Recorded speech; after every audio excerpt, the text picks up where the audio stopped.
أعوذ بالله من الشيطان الرجيم.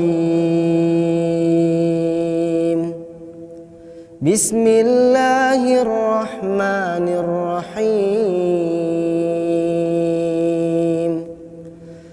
وإذ قال إبراهيم رب اجعل هذا البلد آمنا واجنبني وبني أن نعبد الأصنام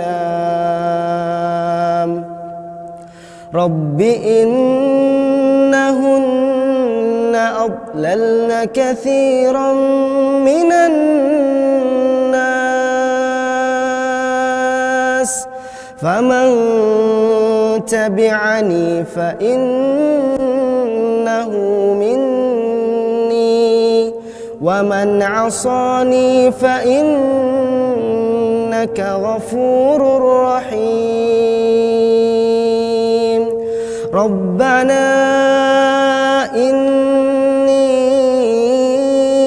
أسكنت من ذريتي بواد غير ذي زرع عند بيتك المحرم ربنا ليقيموا الصلاة فاجعل أفئدة من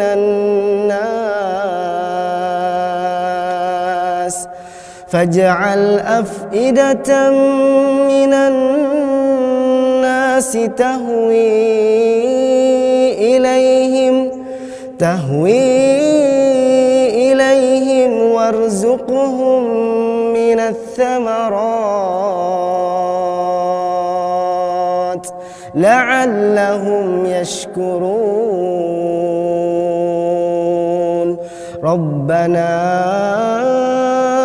إنك تعلم ما نخفي وما نعلن وما يخفى على الله من شيء في الأرض ولا في السماء.